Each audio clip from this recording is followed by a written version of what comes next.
Hi guys, welcome to our YouTube channel প্রবাসের সংসার ব্লগে।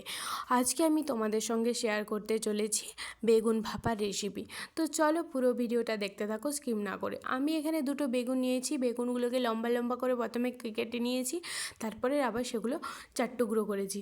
তো এইভাবে আমি বেগুনগুলোকে কেটে নিয়েছি, তোমরাও এভাবে কেটে নিতে পারো। তো এরপরে আমি সর্ষে আর কাজু বাদাম বেটে নিয়েছি।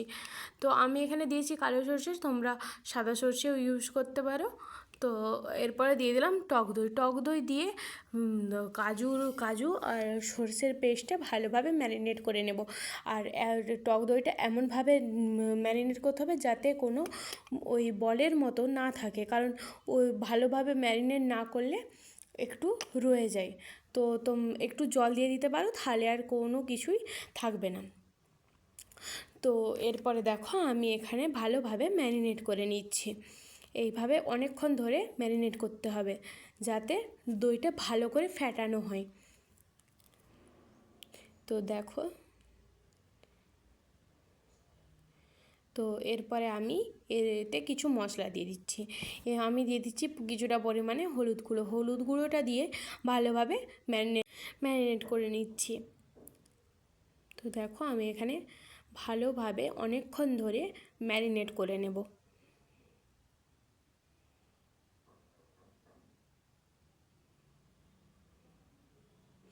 দেখো আমি অনেকক্ষণ ধরে কিন্তু ভালোভাবে ম্যারিনেট করে নিচ্ছি যাতে পুরো মশলাটা ভালো করে কালার আসে। তো এরপরে আমি দিয়ে দিলাম লঙ্কা গুঁড়োটা দিয়েও আমি অনেকক্ষণ ধরে ম্যারিনেট করে নেব। তো আমি এখানে কাঁচা লঙ্কা ইউজ করিনি, যার কারণে আমি শুকনো লঙ্কার গুঁড়ো দিয়েছি। তো তোমরা কাঁচা লঙ্কা দেবে, কাঁচা লঙ্কাতে টেস্ট ভালো আসে। তো এরপরে অনেকক্ষণ আমি ভালোভাবে ম্যারিনেট করে নিচ্ছি। তো এই যে দেখো আমার মশলাটা একদম রেডি, পেস্টটা। তো দেখো আরও একটু ভালোভাবে ম্যারিনেট করে নিচ্ছি। যত ম্যারিনেট করবে তত টেস্ট হবে। তো এরপরে দেখো পরিমাণ মতো দিয়ে দিচ্ছি লবণ। তো এরপরে দেখো বেগুনগুলোকে ভালো করে ধুয়ে নিয়েছিলাম, তারপরে পরিমাণ মতো লবণ মাখিয়ে নিচ্ছিলাম।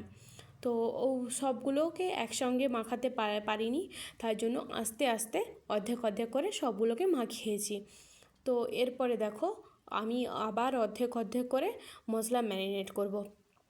তার জন্য আমি এখানে কিছুটা মশলা নিয়ে প্রথমে ওই যেই বেগুনগুলো আছে সেগুলো আমি ম্যারিনেট করে নিচ্ছি।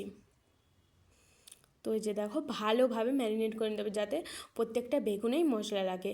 তো এরপর দেখো আর যেই বেগুনগুলো ছিল সেগুলো দিয়েও ম্যারিনেট করে নিচ্ছি।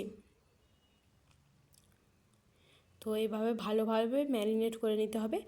আর বাকি যেগুলো ছিল, তো আমি 3 ভাগে আমি বেগুনগুলোকে ম্যারিনেট করছি। তো তোমরা তোমাদের যেরকমভাবে পারো করবে। তো এরপরে আমি পুরো বাকি মশলাটা দিয়ে দিচ্ছি, দিয়ে ভালোভাবে মেখে নেব।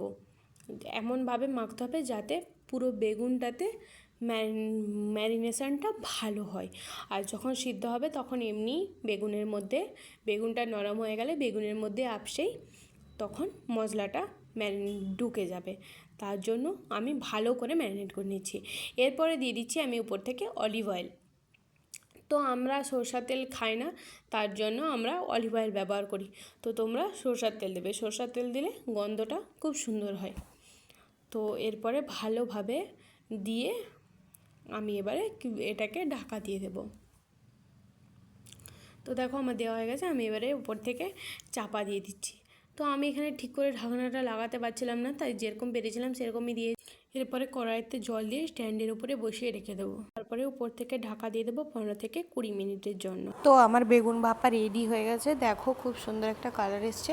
চলো খেয়ে দেখাই কেমন হয়েছে। এই যে গ্রেভিটা একটু নিলাম আর একটা বেগুন নিলাম।